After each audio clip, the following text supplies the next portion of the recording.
Better progress than 3 from Wednesday night? A little bit. We're making some progress. Our sister Barbara told me yesterday she probably will not be able to be here today because of sickness that she is having to endure. We know, of course, the situation with Walter and Sister Carolyn. And is Jessie not here? She's sick? Oh, Tampa. Well, we will miss him too. So we get stuck with y'all today. That's good. You'll see what we're talking about, the old folks here in the book of Genesis, as soon as I can get to the correct passage, where we're going to read one of the more unusual events of the Old Testament, at least in my view. And you'll see why I think when we get into it, perhaps you'll agree when we get to that. So we were talking about how last time Jacob had left his father-in-law Laban in Syria, way up north in Padan Aram, was heading back south to southern Mesopotamia. Well, actually, he'll end up in Shechem, but he'll not Mesopotamia. He's heading back down to southern Canaan, or into Canaan proper, after being up in Syria for 20 years, we will see, where he had to flee from his brother Esau because he had tricked him. How had he tricked him? Briefly, what had he done?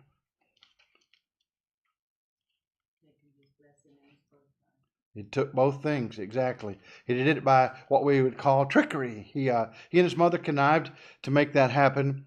And so he that's part of the background. He will be greatly fearful of what Esau will do when he goes back. Esau had already vowed what? When he fled, the first time he left, what was he going to do with his brother to get revenge? Beat him up? Kill him. He was planning to kill him. And so far as Jacob knows, this will be his purpose also. So, I think I didn't mark it. Betty said you should have marked. But when I mark in my Bible, it gets confusing. I have marked from other times when I've looked at this text of Scripture. I think chapter 32. Somebody want to help me out? 31, verse 43. Thank you, verse 43. There we are. There we are, verse 43. So remember the last time on the way back, again, Jacob had tricked Laban in a measure. He didn't level with him completely. And in fact, when he left to go back to Canaan, he didn't even inform his father-in-law. I'm about to leave. I'm going to take your daughters. I'm going to take all the flocks and herds that I have acquired while working with you all these 20 years. He didn't tell him because he knew he wouldn't approve. And we do find that to be the case, because on the way down there, in some journey, while he's on the journey, Laban pursues him and then wants to reprimand him and scold him and ask, why did you do this? Why did you take off this way? Verse 43. So let's just start reading here. Genesis chapter 31, verse 43. And Laban answered and said unto Jacob, these daughters are my daughters, and these children are my children. And then he says, and these cattle are my cattle, and all that thou seest is mine. Well, I've heard that attitude a lot. We're not going to dwell on that, but it's a very common one today. What can I do this day unto these my daughters, unto their children which they have borne?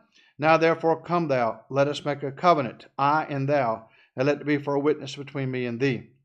And Jacob took a stone and set it up for a pillar. And Jacob said unto his brethren, gather stones. And they took stones and made an heap, and they did eat there upon the heap. So here's a festive occasion, and they are doing so to commemorate this pact they're making with one another. I guess a non-aggression pact, or to let bygones be bygones. But you just see that throughout this man's life to this point, he has been a troublemaker. It's hard for us to imagine that about such a wonderful patriarch, a man of God who would ultimately be a blessing to all the world, because through him, through his posterity, would come Jesus of Nazareth. That's a much later story. That's in the future. But what we see is a man here who started things when he was young. In fact, he started at the moment of his birth. They were twins, of course. And Jacob grabbed his brother's heel. He's a grabber. He's a deceiver. He's one always trying to get one up over on other people. And he and his mother were similar to one another. They connived to do that and to take that birthright and take that blessing from his brother Esau. And Esau was rightly incensed, although it was Esau's fault to let it happen. He profaned it. He thought of it common. He didn't care. He came in and wanted some lentil soup. Now, I like lentil stew, lentil soup, but not that much to give away your birthright. And it was symbolic, of course, of more than just his inheritance physically, but also of his being part of the royal chosen seed through whom someday the world will be blessed, of the descendants of Abraham. So Jacob started trouble there. Then when he was with Laban, he started some trouble. Now he was good, he was patient, but he still caused trouble. He's always been causing trouble. Everywhere he goes, there's turmoil all around him. People don't get along with Jacob. He's a troublemaker, inveterate troublemaker. And it's going to come to a climax soon. We're about to see the humongous troublemaking that he causes and how that will have a climax of all historical climaxes. All right, so at this point, they're just trying to patch up trouble. And he's on his way to meet his brother, who last time he's heard was going to kill him. So I'm going to go down there, and I hope he won't, but he may kill him. He may still be angry with him. So he's caused trouble everywhere. So Laban called this place Jergashadutha, but Jacob called it Galid, the heap of witness. So Laban is speaking in Aramaic, a related tongue that would be spoken in Syria, related to the Semitic also Hebrew, the Canaanite. Hebrew is actually Canaanite, and that's what Jacob spoke. And so we have the heap of witness, Jergashadutha in the Aramaic, and Galid in the Hebrew. And Laban said, "This heap is a witness between me and thee this day." Therefore was the name of it called Galid. And Mizpah, for he said, I think this means a tower. The Lord watched between me and thee when we are absent one from another. I like that statement. God's looking. Jacob, wherever you go, I may not be able to see. You've got my daughters and my grandchildren. And God is my witness. He's going to be keeping an eye on you. So he built that tower symbolically. If thou shalt afflict my daughters, or if thou shalt take other wives besides my daughters, no man is with us. See, God is witness betwixt me and thee. And Laban said to Jacob, because he kind of saw this tendency. I guess he surmised maybe Jacob would do such a thing. Behold this heap, and behold this pillar, which I have cast betwixt me and thee. This heap be witness, and this pillar be witness, that I will not pass over this heap to thee, that thou shalt not pass over this heap and this pillar unto me for harm. The God of Abraham and the God of Nahor, the God of their father, judge betwixt us. And Jacob sware by the fear of his father Isaac. Then Jacob offered sacrifice upon the mount, and called his brethren to eat bread. And they did eat bread, and tarried all night in the mount. And early in the morning Laban rose up, and kissed his sons and his daughters, and blessed them. And Laban departed and returned unto his place. So it looks like one episode is behind him now, the conflict with his father-in-law. And it seems that that's been settled. So now he's got to go and worry about the biggest crisis of his life to this point. What will my brother do? And Jacob is filled with fear. We're going to find out that he's reduced to nothingness at the climactic moment. And Jacob went on his way, and the angels of God met him. And when Jacob saw them, he said, "This is God's host," or God's army. And he called the name of that place Mahanaim, which suggests host or army. And Jacob sent messengers before him to Esau his brother into the land of Seir, the country of Edom. Now remember where that is? That's way down south, the southern part of Canaan. It'd be down even, I think, below the Negev wilderness or desert today, the semi-arid area where all this turmoil has happened recently. October 7th occurred in that area. And just down below there is Edom. This was the territory of Esau's people. See, Esau's name is given to Edom was one of his names, remember? So it's given to him. So he's heading that way. Verse 4, and he commanded them, saying, well, let's first of all, verse 3. And Jacob sent messengers before him to Esau his brother into the land of Seir, the country of Edom. So he's trying to create some reconciliation, if he can, to bring about reconciliation. You know that his brother is mad at him, and with good reason. And his brother has vowed to kill him. And he might follow through. When you see that his descendants were of that ilk, the Edomites were a cruel and fierce people. There's going to be a long and sordid history between Israel once they settle in the land, long after the Egyptian slavery is over and they come and they conquer Canaan, between the descendants of Jacob, or Israel, who will be called, and the descendants of Edom, the Edomites.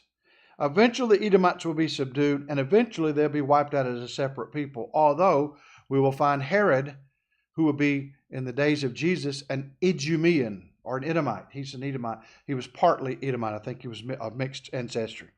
So there were still some around, but they lost their sovereignty. That's just jumping ahead a little bit. And so you tell him this. You go, he's sending this message, verse 5. I have oxen and asses, flocks, and men servants and women servants. And I have sent to tell my Lord that I may find grace in thy sight.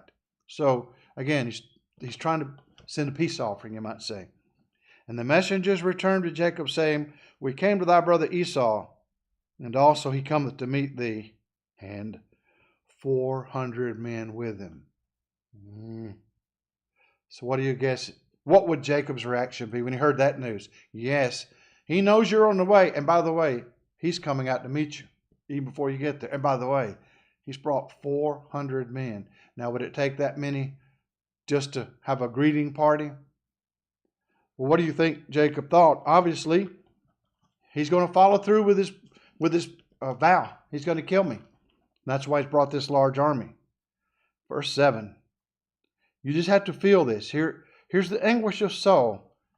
I guess there's guilt there, and should be, because sometimes it catches up with you and you realize all these years I've been deceiving others, and at the same time I've been deceiving myself. I've been living as a trickster, a con artist, basically. You could call him that. I've always gotten my way by doing things to hurt others and manipulating others. So now he's starting to think this may be it, and I may be getting my just deserts. He was greatly afraid and distressed.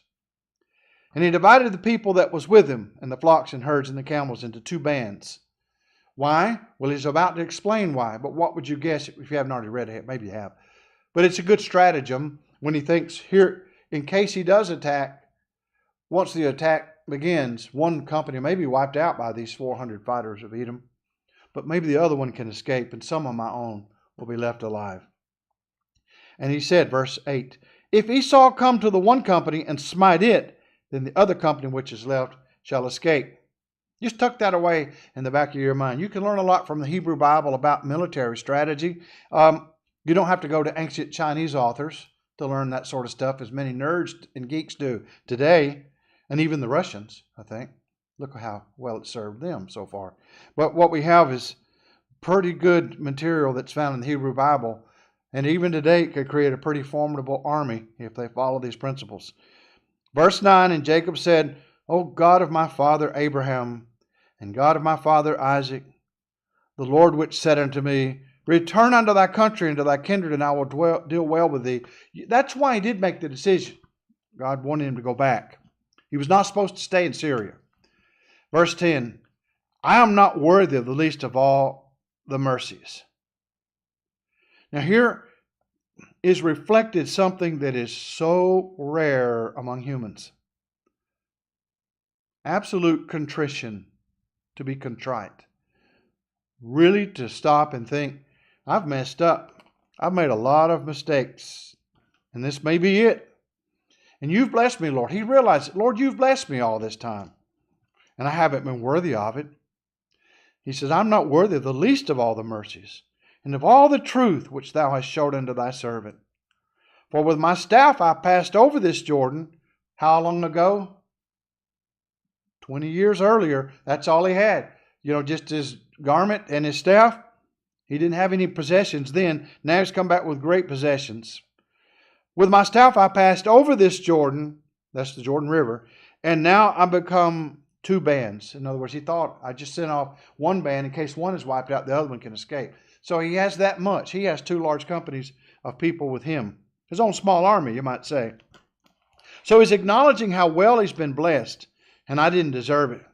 Verse 11, deliver me, I pray thee. You can just feel the anguish. I can, when you just think about his lifetime is culminating in this one event. Deliver me, I pray thee, from the hand of my brother, from the hand of Esau, for I fear him, lest he will come and smite me and the mother with the children. Was that a possibility? Well, yeah, especially knowing this man. That was the likelihood, I would say. I mean, as you judge it from human standpoints. That's probably what's going to happen. He's just not going to put up with what he had done to him. His brother had really done him wrong. So he said he's praying to God, asking God to deliver him. We're going to find out how God answers prayer sometimes in ways that are so unexpected. You would just think that can't happen. He's just too fierce. You're barking up the wrong tree, Jacob. But no, this prayer is going to be heard. Verse 12, and thou saidest, I will surely do thee good, and make thy seed as the sand of the sea, which cannot be numbered for multitude. God had promised that. So he's reminding him, if he kills us all today, how's that going to be fulfilled? And he might just do that. So he's praying, Lord, remember your promise. Verse 13, and he lodged there that same night, and took of that which came to his hand a present for Esau his brother. So again, he's going out of his way to try to assuage his anger. So he already sent messengers to inform Esau, don't be alarmed by this company. This is your brother Jacob. Now, he wonders what the reaction is going to be. And the first thing is he sees he's coming with an army to meet him, 400 men. And of course, these are men who can fight. His servants can fight. So he suspects he's about to be killed or wiped out. So he tries again. So he sends 200 she-goats and 20 he-goats, 200 ewes and 20 rams, 30 milk camels with their coats, 40 kine. He's just one of them kine. 40 kine and 10 bulls, 20 she-asses and 10 foals. And he delivered them into the hand of his servants, every drove by themselves, and said unto his servants, pass over before me and put a space betwixt drove and drove. So again, good strategy here. You have them separated apart. And he commanded the foremost, saying, all right, here's one. You got them divided up into groups, all this stuff he's sending. When Esau my brother meeteth thee and asketh thee, saying, who art thou? And whither goest thou? These are his servants, of course. And whose are these before thee? Then thou shalt say, they be thy servant Jacob's. Notice how he says it. Well, here's your brother. your smart brother who's fooled you. No, he's long past that stage in his life. He's finally got to the point where he realizes, I better change my ways. This is going to reach a major crisis in a few minutes. They be thy servant. Can you imagine that? Calling your brother, saying to your brother, I'm your servant. It is a present sent unto my Lord Esau. Oh, my Lord Esau. Now that in the sense of a title of respect you would have for humans. I recognize I'll be his vassal. He's saying basically, I'll serve him. Just, don't let him kill us. And behold, also he is behind us. So you tell him that. So Jacob's still back there. And he's going to wait till the last one. He sends everybody ahead, see if they're going to live. And so commanded he the second and the third and all that followed the droves, the groups of cows and cattle. And so saying, on this manner shall you speak unto Esau when you find him. And say ye moreover, behold, thy servant Jacob is behind us. For he said, I will appease him with a present that goeth before me. And afterward I will see his face, peradventure, or perhaps he will accept of me. Chamberlain went and he had the Berlin Accords and came back and everybody laughed when he got out of the airplane and held up his little stupid, worthless piece of paper about Hitler saying, peace in our time. Neville Chamberlain, the Prime Minister of Great Britain. And of course he was chagrined because soon thereafter Hitler attacked everybody in the world. So there was no peace. And we've always said you cannot appease an aggressor. Is that always true? Well, if God gets involved, it can be true. I guess as a general rule, you'll say, and this is what Jacob feared. Esau was an aggressive type, a very tough guy type. Remember, even in the earliest days, Esau was the tough guy who went out and hunted. He was a hairy guy. He was red. He's physically of great stature. And Jacob was a mama's boy who stayed in the house and cooked and did things like that. Remember? So he's fearful. Here's an aggressor. Is it true you cannot appease an aggressor? Well, he's trying. And I say it will be true. We will see only with the providence of God. I don't know what kind of lessons might apply in our own generation, but they may be there. So we can look for those situations that face even our nation today. Sometimes, however, you do realize if you take aggressors like the October 7th terrorists of the Gaza Strip who came in and killed little babies and so on, and just innocent people, regardless of the politics or regardless of the righteousness of a Palestinian cause, theoretically, either way, when they do such things as that, you just wonder, well, how can you ever appease people like, probably people like that are too far gone. But we're going to see, as bad as Edom is, or Esau, he's not that far gone. We'll see that. Verse 21. So went the present over before him, and himself lodged that night in the company. Sounds like what some of us are saying, himself, or he himself, we would want to say today. Lodged that night in the company. And he rose up that night, and now notice, he's about to divest himself of everything and everybody. All that he's accumulated over the last decades of his life. He rose up that night and took his 2 wives and his 2 women servants and his 11 sons, and passed over the ford Jabbok. I think this is the division between Moab and Ammon later in history. I believe the river is more of a wadi, which is a dry river bed most of the year unless there are heavy rains.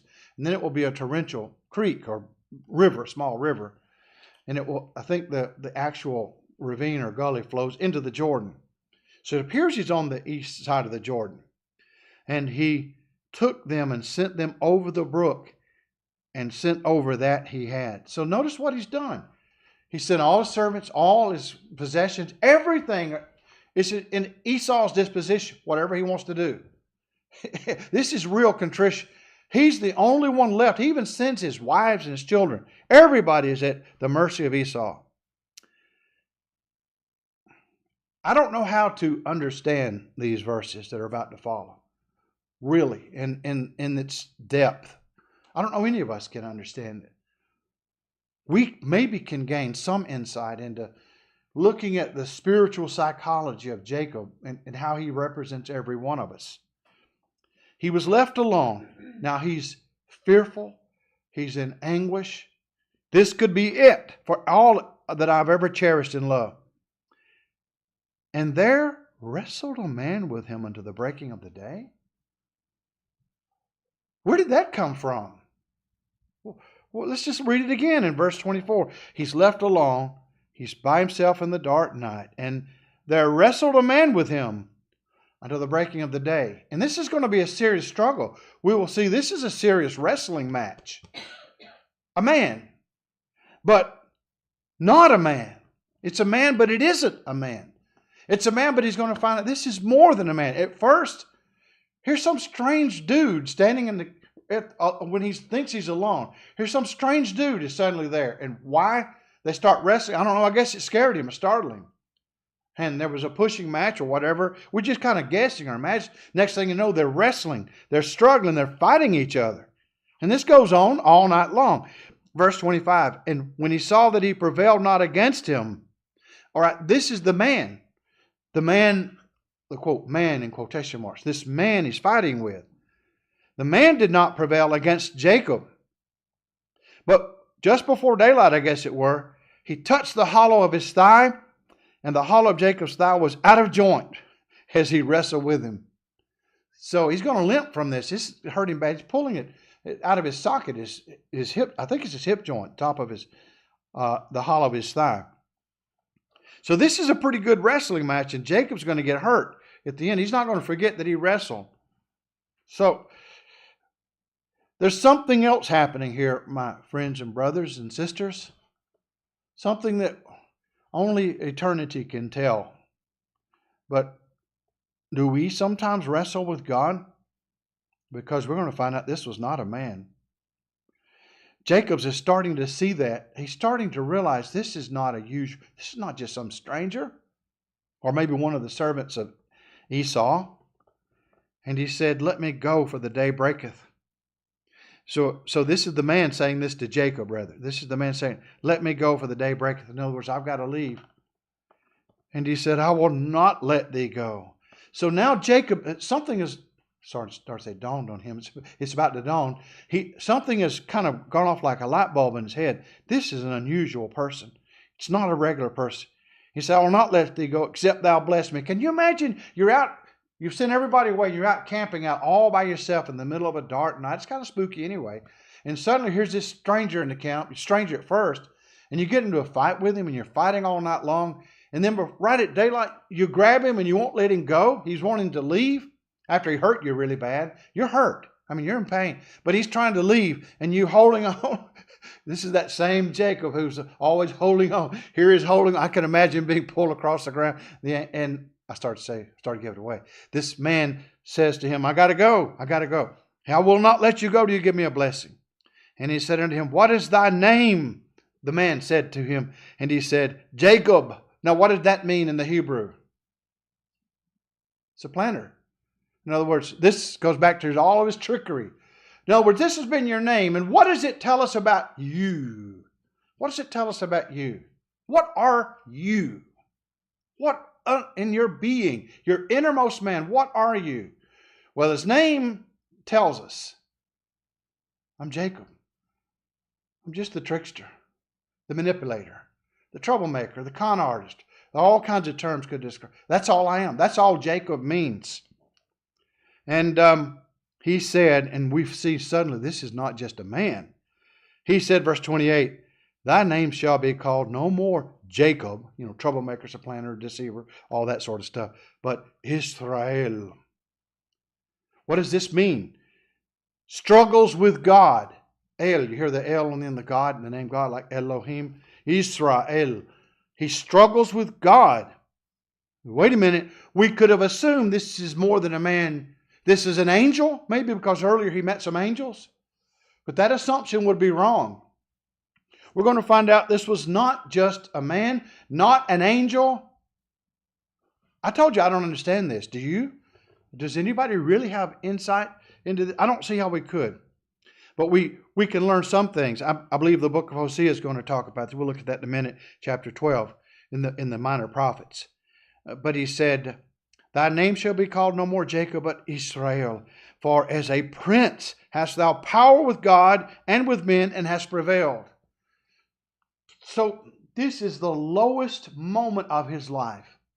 The worst time he's in the worst anguish he's ever had. And suddenly he gets in a fight with this person who's in flesh and blood, but this person is not an angel, and this person is not a human being.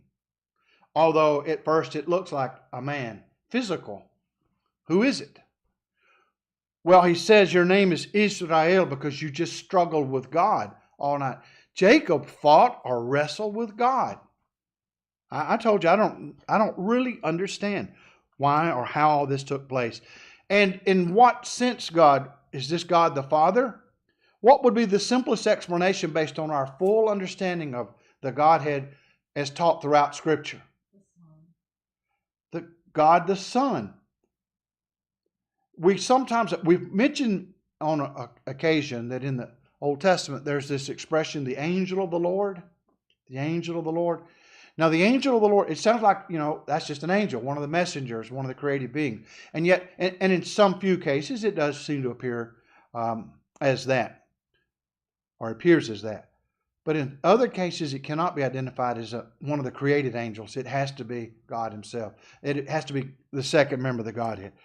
And the second member of the Godhead is also called in the book of John 1 and verse 1, in the beginning was the Word. We could say the second member is the Word. And historically speaking, the second member of the Godhead, hundreds of years after this event, thousands, would be born of the Virgin Mary, and he would be given a name, a typical name for his time and place, Yeshua, Jesus.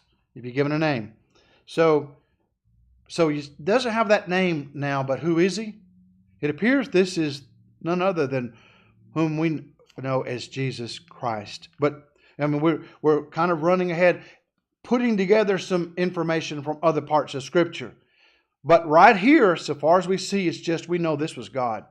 He wrestled with God, and God was in some kind of physical form so the match could take place. He calls him Israel, so that's where the name comes from. For as a prince hast thou power with God and with men hast prevailed.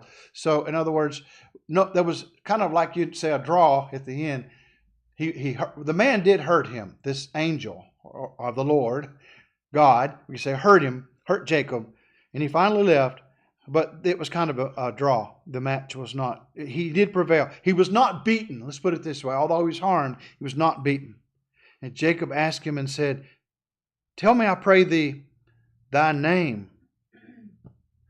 Now that's scary, and that's almost treading where angels dare not to tread, isn't in the sense that, who are you? Is he going to answer him? No, it's thousands of years too early to give an answer yet. But Jacob's intrigued. Who is this person? Jacob asked him and said, Tell me, I pray thee, thy name. And he said, Wherefore is it that thou dost ask after my name? In other words, why do you want to know? And he blessed him there. So Jacob had asked for the blessing because Jacob has, or Israel, we should start calling him, has now realized that this is more than a man. It's more than an angel. It's God. He has fought with God, and he knew he needed to get a blessing. He especially needed it in this dark hour. And Jacob called the name of the place.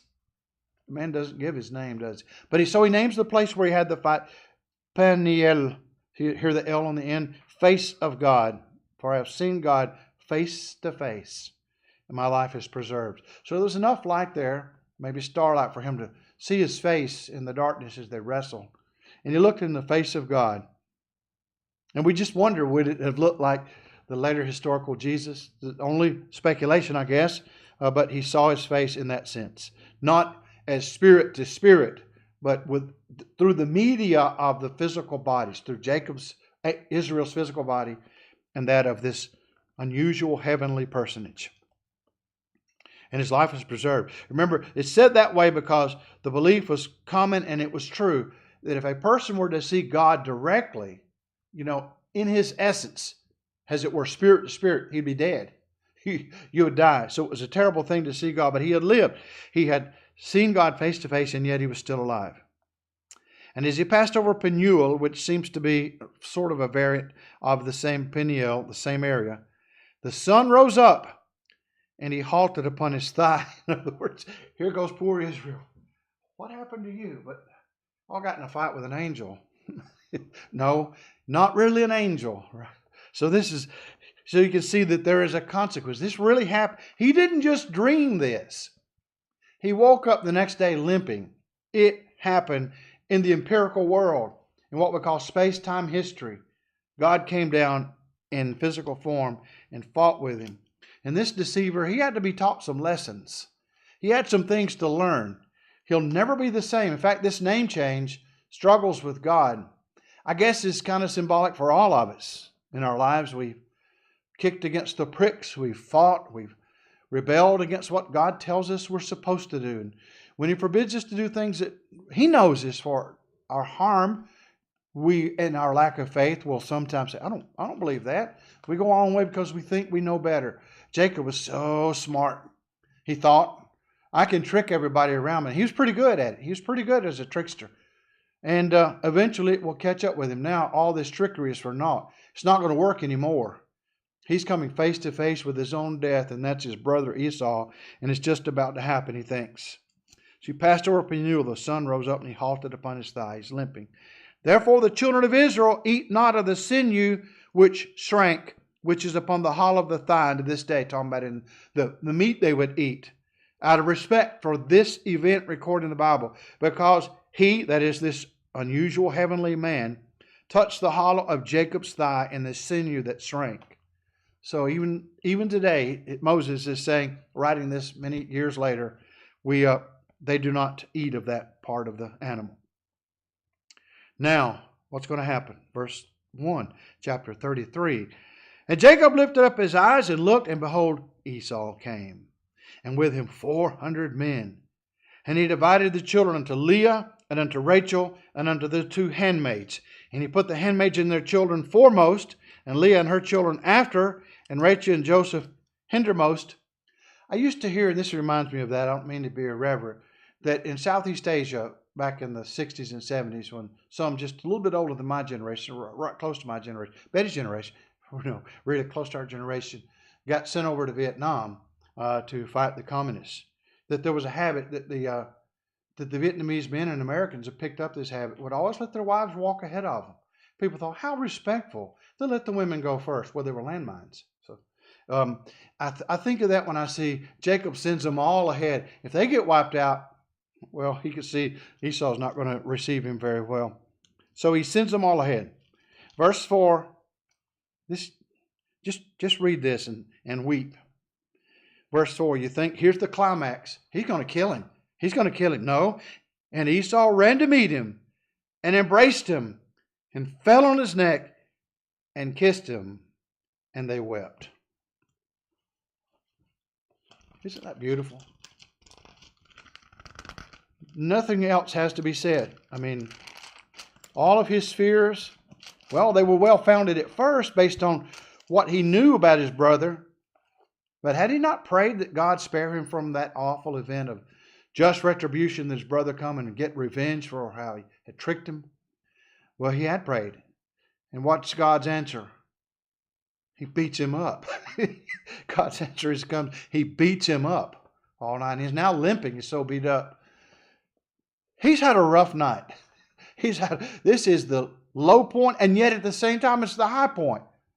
Sometimes we go through those valleys. We struggle all of our life thinking we can do it our own way, thinking we can make our way.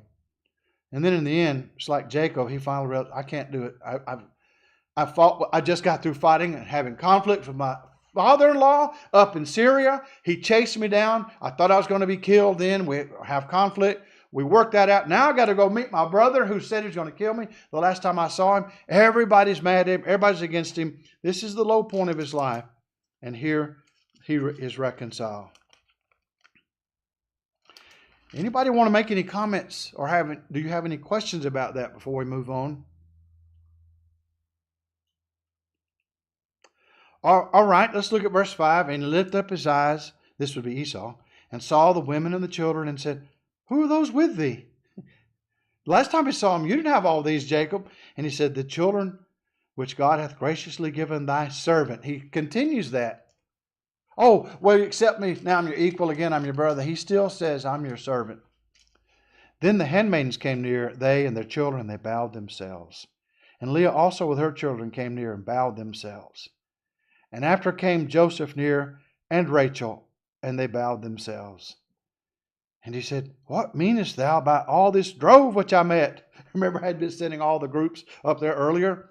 And he said, these are to find grace in the sight of my Lord.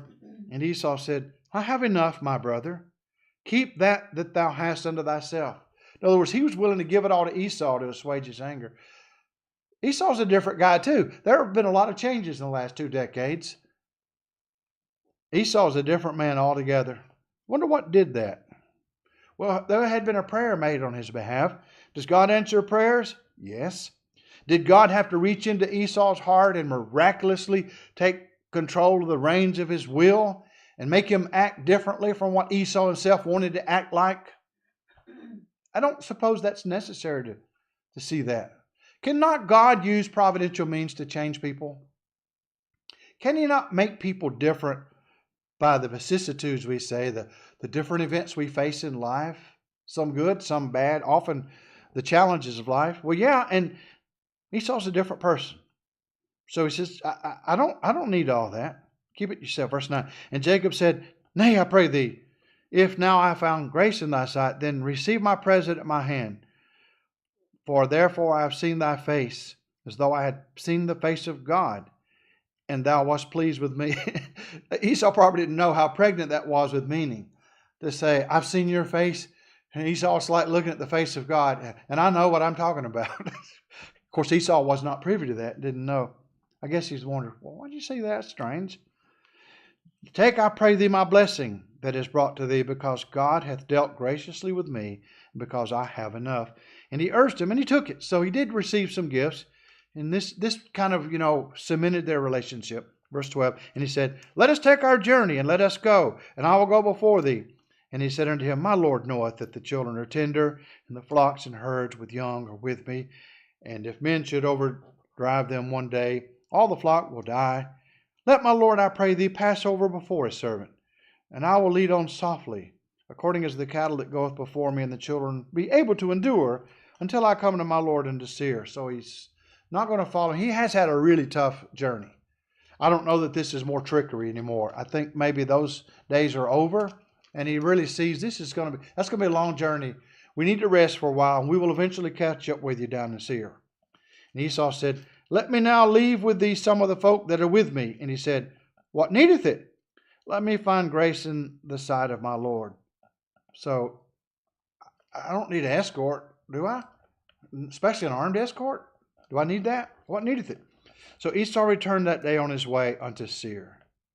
And Jacob journeyed to Succoth, and built him an house, and made booths for his cattle. Therefore the name of the place is Succoth. And Jacob came to Shalem, a city of Shechem, which is in the land of Canaan. And this is on up north of Jerusalem, what will be Jerusalem, Shechem. And he came from Padan Aram, and pitched his tent before the city. And he brought, is that clock right? Or, yeah, okay. I just thought maybe it was later. Sorry. He pitched his tent before the city, and he bought a parcel of a field, where he spread his tent at the hand of the children of Hamor, Shechem's father, for 100 pieces of money. And he created there an altar, and called it El Israel, God, the God of Israel.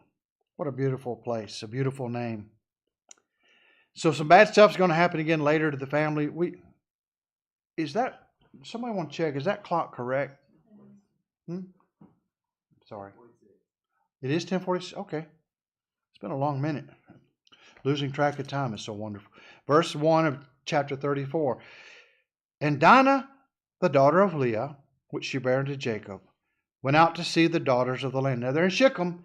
They're surrounded by Canaanites who are not covenant people. They're not part of the patriarchs.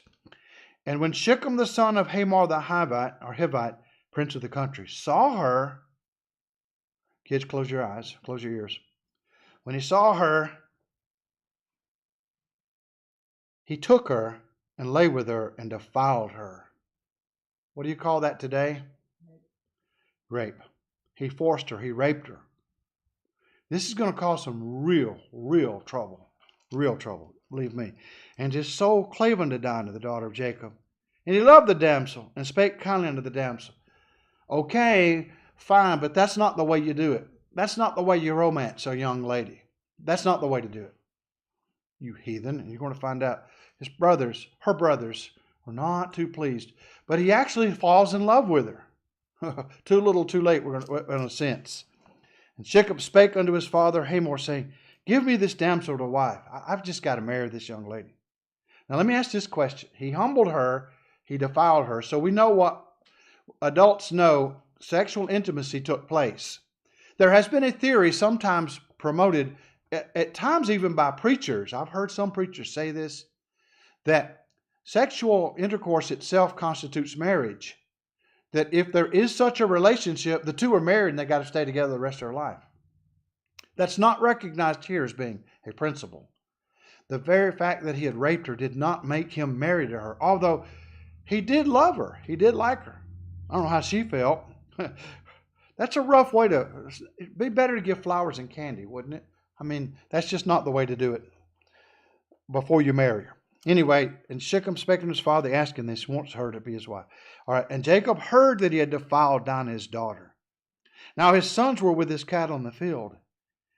And Jacob held his peace until they were come. I don't know. I would have to run out and tell them, but he just waited, sitting there fuming, as it were, till they get back. And Hamor, the father of Shechem, went out unto Jacob to commune with him.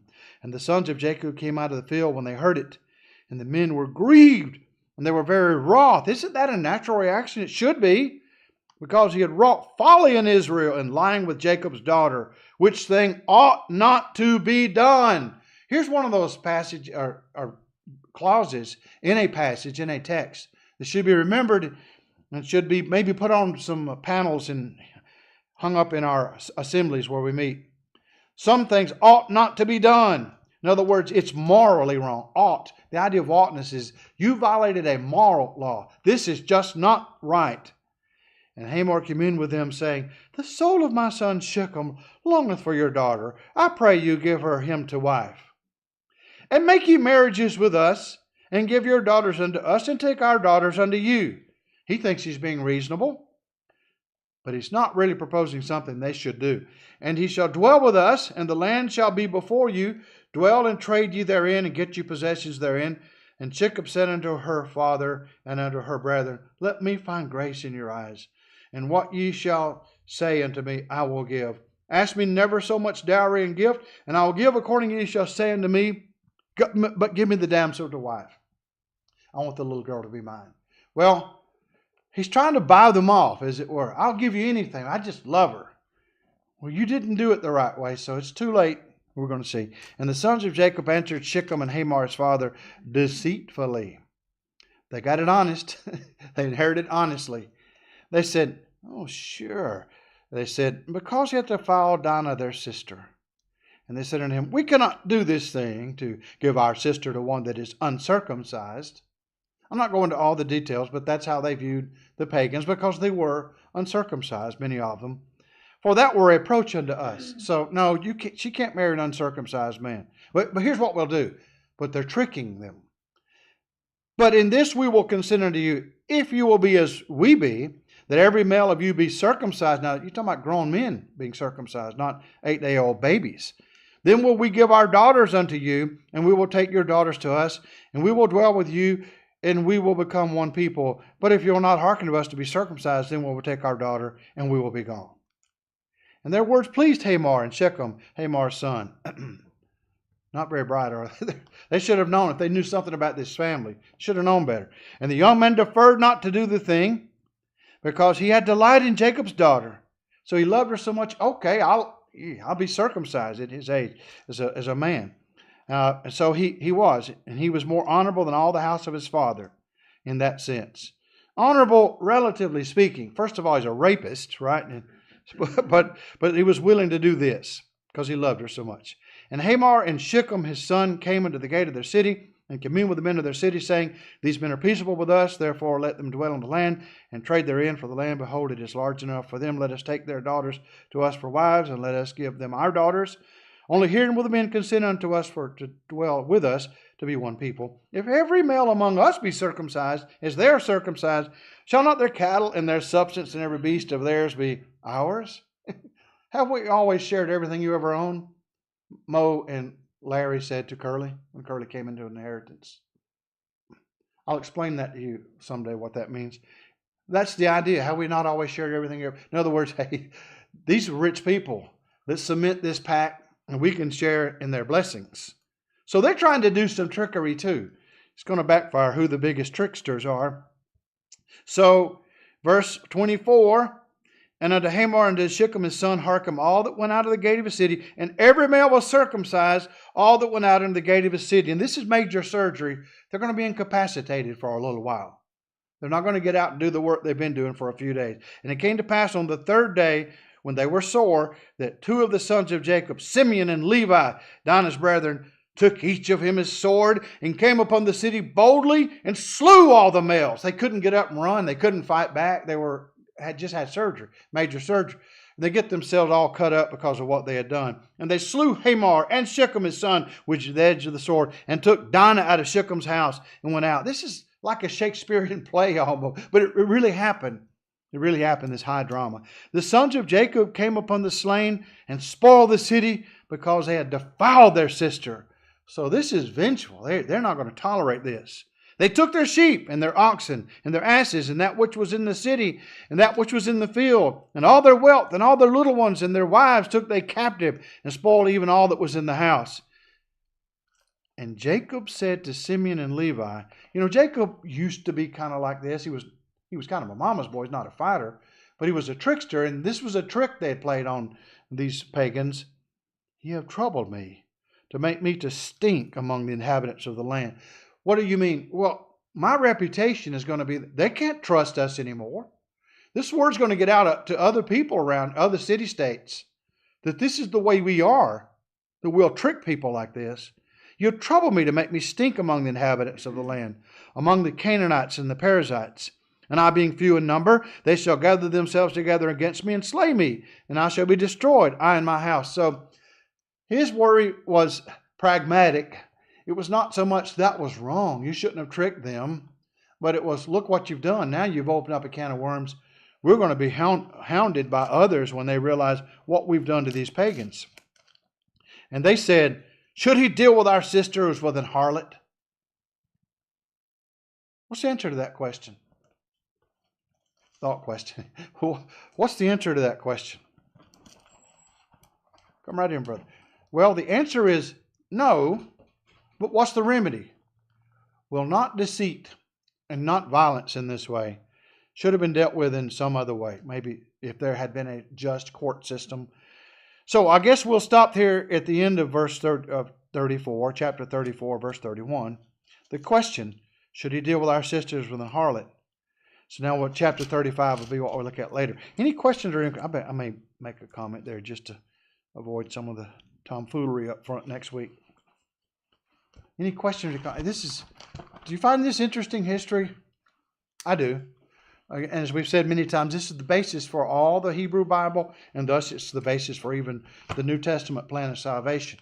It all goes back to I meant to look at Hosea chapter 12. Let's very quickly see if we can go there and read some things to comment on what we saw earlier. Should have had that up a minute ago. All right, Hosea, who's the prophet to the northern kingdom. Chapter 12, one of the minor prophets. Let's go back and see here. Ephraim feedeth on the wind, that's verse 1. The Lord also hath a controversy with Judah and will punish Jacob according to his ways, according to his doings. Verse 3. He took his brother by the heel and the womb, and by his strength he had power with God. So here the prophet is alluding to what we read in Genesis. He's talking about, this was Jacob, the one who grabbed his own brother before he was born. Yeah, he had power over the angel. Now here he's called an angel. But which kind of angel? He's not just one of the created beings. He's actually a representative of God in some fashion, if not the second person of the Godhead. And prevailed. He wept and made supplication unto him. He found him in Bethel, and there he spake with us. Even the Lord God of hosts, the Lord, is his memorial. So just wanted to mention that there's a commentary based on this. And that I was reminded of that when I thought of how all the book of Genesis serves as the foundation of the rest of the Bible. Well, thank y'all.